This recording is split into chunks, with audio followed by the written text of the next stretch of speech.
अगर तुम यूजीसी की बात करोगे तो हम शंकराचार्य का अपमान कर देंगे। लानत है इन ब्राह्मण विधायकों पर, लानत है प्रदेश के मुखिया पर। युवाओं ने सत्ता पलटी है। प्रेजेंट टाइम में सनातन की बात होती है, कोई बुरखे की बात करता है, कोई हिंदू मुसलमान की बात जी। लेकिन उत्तर प्रदेश में तमाम समस्याएं हैं, तमाम मुद्दे हैं, युवा बेरोजगार घूम रहे, तमाम मुद्दे, इस पर बात क्यों नहीं करता कोई नेता? देखिए, बेरोजगारी का तो आलम ये है कि अभी कल पेपर में निकला था केजीएमसी के अगल बगल दवाइयों के भी लाइजनर हैं जो दवाई लेके और पैसा लेके देते हैं। मतलब इस शहर में क्या हर जगह दलाली का लेवल इतना बढ़ गया है कि इसीलिए रोजगारी खत्म हो गई। ये 2 घंटे की दलाली कर लेंगे, किसी को चूना लगा देंगे, तो भैया कब तक चूना लगाओगे? एक टाइम ऐसा आएगा कि बैठ जाएगा। सरकारें भी ऐसी होती है, जनता को चूना लगा रही है। बात कहते हैं, मैं बधाई देता हूँ मोदी जी को, कम से कम उन्होंने अपने समाज के लिए किया। तो लानत है इन ब्राह्मण विधायकों पर, लानत है प्रदेश के मुखिया पर कि जो ठाकुर होकर यूजीसी भी नहीं ला पा रहे। ये मोदी की लड़ाई है, योगी की लड़ाई है। इस लड़ाई में नुकसान क्या हो रहा है, योगी जी भी दिमाग रखते हैं, वरना वो संत होकर शंकराचार्य का अपमान करते हैं। इसीलिए उन्होंने शंकराचार्य का अपमान किया। अगर तुम यूजीसी की बात करोगे तो हम शंकराचार्य का अपमान कर देंगे, और उससे मोदी जी की कुर्सी हिलने लगी। मोदी हिंदुत्व पर आए हैं, मोदी हिंदुत्व पर आए हैं। और अगर यूजीसी एक बड़ा मसला होगा, यूजीसी जातिवाद की बात नहीं है, यूजीसी का मसला ही नहीं लोग समझ रहे हैं। यूजीसी ये है कि जब बचपन में आदमी यूनिवर्सिटी में पढ़ेगा तो वो डरेगा कि इनसे दोस्ती करेंगे और इनसे कोई बात हो गई, इनको चाय नहीं पिलाई, ये हम पे उत्पीड़न लगा लेंगे। यूजीसी का मुद्दा समझने से परे है, ये जातिवाद की बात नहीं है। अगर आप बचपन से ही कह दोगे कि ये जातिवादी है, बचपन से ये कहेंगे कि हम ओबीसी के साथ खड़े होंगे, तो ये दिक्कत हो जाएगी। फिर समाज कहाँ जाएगा? ये बांटने की राजनीति तो करना ही गलत है। ये कोई भी दल बांटने की दम पे आ रहा है। सिर्फ रोजगार की बात हो, रोजगार चाहिए, ये संविदा की क्या बात? जब आप शिक्षा का अधिकार कानून ले आए, आप शिक्षा अधिनियम ला रहे हो, शिक्षा नीति ला रहे हो, तो उसमें योग्य शिक्षक आपको चाहिए कि नहीं चाहिए? आप सिर्फ अनुदेशक की बात करते हो, शिक्षा मित्रों की बात करते हो। तुमसे काम लेते हो, उनको ट्रेंड करो, उनको पूरी तनख्वाह दो। तुम अपने विधायकों की नीति से क्यों नहीं कम करवाते हो? ये जो एक नया मुद्दा लाए हैं कि अब जो है हर जिले में एक महिला का बनवाएंगे, तो विधायकों से कहिए कि अपनी विधायक से काट के अपने जिले में विकास तो करें। ये जिले में सिर्फ कमीशनबाजी कर रहे हैं। और योगी जी इसीलिए इस बार बहुत विधायकों के टिकट काटने वाले हैं। और पक्की बात है, ये लिख लीजिए, ब्राह्मण समाज ने ये जो इसलिए किया है क्योंकि ये अंदरूनी नाराजगी नहीं संभाल पा रहे हैं। जब ये अपने संगठन को नहीं संभाल पा रहे, सिर्फ अगर सरकार कोई भी लाए, किसी भी दल की लाए, सिर्फ युवा लाते हैं, रोजगार वाले लाते हैं।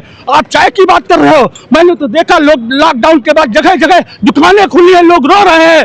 ये रो रहे हैं कि भैया सब जब दुकान ही खोल लेंगे, खरीदेगा कौन? जब सब चाय की दुकान खोल लेंगे, सब पकौड़ा बेचने लगेंगे, तो उनका ग्राहक कहाँ से आएगा? सिर्फ रोजगार की बात से ही सरकारें आती है, युवाओं से आती है, और वो शोषण कर रहे हैं। चलिए, आप शिक्षा नीति लाइए, बहुत बड़ा मुद्दा है। शिक्षा नीति में आपको कम से कम एक बात करनी चाहिए कि आप उनको योग्य करिए, उनको पूरा वेतन दीजिए। आप अपना तो वेतन नहीं कटा रहे हो। अगर योगी जी अच्छी इंसान है, मैं मानता हूँ अच्छा इंसान, मोदी जी अच्छे इंसान, कह दें जैसे मैं आम आदमी पार्टी में किया कि सिर्फ एक बार विधायक तो एक बार पेंशन। ये क्या फायदा कि ये 10 बार विधायक आए, अब 10 लाख 8 लाख पेंशन उठा रहे हो और कह रहे हैं हम जनता के सेवक हैं। उस जनता का अगर कोई आदमी पहुंच जाए, मैं तो देखता हूँ गरीब आदमी पहुंचा, बोला साहब 1 लाख रुपया दे दो, तो हम कर्जे बोले लिख देंगे, होता नहीं है। और अपने विधायक जी से दे दो, इसी की वजह से तुम जनता पा रहे हो। ये सिर्फ नेता किसी के नहीं होते। ये रोजगार अगर जो सत्ता नहीं लाएगी, हर बार युवाओं ने ही सत्ता पलटी है। ये यूजीसी विवाद जातिवादी ना होकर युवाओं के सोच पर, समझ पर, पढ़ाई पर कुठाराघात है। अगर आपने ये कर दिया कि ओबीसी से बात की, तो फिर 10 लड़के कहेंगे कि तुमने ओबीसी एससी लगाया, तो फिर जनरल जाति के लोग कहेंगे बाहर फंसो, हम तुमको मारेंगे 10 लोग मिलकर। ये बड़ा समाज को बांटने की राजनीति से नहीं चलता देश, नहीं चलता प्रदेश। सबसे बड़ी बात है, एक हो तो सेफ हो, ये बात सही है, लेकिन रोजगार तो दो यार। गरीब तुम अपने बच्चों को तो विदेशों में पढ़ा रहे हो, है? तुम अपने लिए तो आलिशान बंगला बना रहे हो, और तुम्हारे जो आवास मिलते हैं उनकी व्यवस्थाएं देख लो। और लोगों से बात कर लें, क्या कहना चाहेंगे कि 27 का चुनाव जितना नजदीक आ रहे, राजनीतिक गलियारों में जहर घोलना शुरू हो चुका है? देखिए, 27 का चुनाव बहुत ही टफ चुनाव हो गया सभी पार्टियों के लिए। मैं छोटा सा भारतीय जनता पार्टी को वोट दे करके हम लोगों ने भारतीय जनता पार्टी की सरकार बनाई थी। सवर्ण समाज से आते हैं, अजय दीप श्रीवास्तव मेरा नाम है।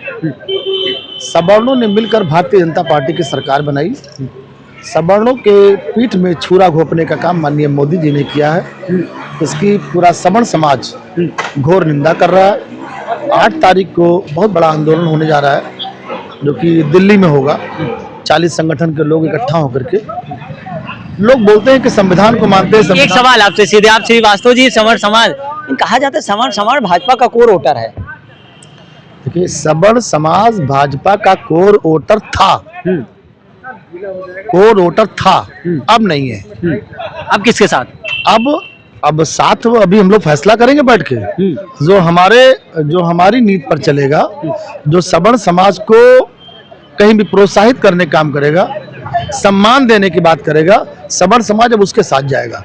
कौन दे सकता है सवर्ण समाज को सम्मान? देखिए, अभी हम लोग बैठ के फैसला करेंगे कि कौन दे सकता है। 27 में क्या होगा? एक आखिरी सवाल, 27 में क्या होगा? क्या परिवर्तन होगा या फिर से सरकार रिपीट करेगी? देखिए, चुनाव बहुत टफ है क्योंकि मायावती जी भी लाइन में है। मायावती जी का जो दलित वोट बैंक है वो 2 भागों में डिवाइड हो रहा है। चंद्रशेखर आगे बढ़ रहा है, मायावती का वोट बैंक खिसक रहा है। मायावती के वोट बैंक में भारतीय जनता पार्टी ने सेंध लगाई है यूजीसी के माध्यम से कि मायावती का वोट बैलेंस काट लेंगे हम, लेकिन ये संभव नहीं है। सवर्ण समाज जो था, भारतीय जनता पार्टी का कोर वोटर था, वो पूरा खिसक चुका है। अब ये सवर्ण समाज किधर जा रहा है? जिधर भी सवर्ण समाज जाएगा उसी की सरकार बनेगी। कई ऐसे नेताओं का बयान आया, कई ऐसे बयानों, यहाँ तक कि माननीय योगी जी का बयान आया कि विपक्षी मानसिकता के लोग, जातिगत भेदभाव वाले मानसिकता के लोग यूजीसी का विरोध कर रहे हैं। तो माननीय योगी जी, मैं आपको बताना चाह रहा हूँ कि हम लोग विपक्षी मानसिकता के नहीं हैं, जातिगत भेदभाव रखने वाले मानसिकता के नहीं हैं। हम लोगों का समाज एक है। हम लोग हिंदू, मुस्लिम और दलित और सवर्ण और ओबीसी सब लोग साथ में लेके चलते थे।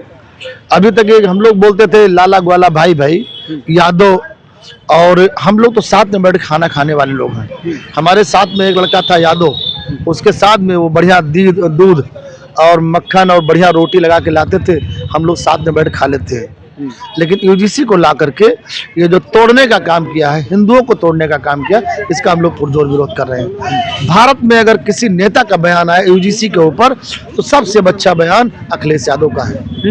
अखिलेश यादव के एक बयान की मैं सराहना करता हूं और भारत में इससे अच्छा नेता मुझे नहीं लगा जिसका बयान मैंने देखा और मेरा दिल बिल्कुल खुश हो गया, जिन्होंने कहा कि निर्दोष कोई फंसे नहीं और दोषी कोई बचे नहीं। इस बयान की मैं सराहना करता हूं। अखिलेश यादव जी का पहला बयान मैंने देखा है, और नहीं तो सारे बयान उनके गड़बड़ होते थे।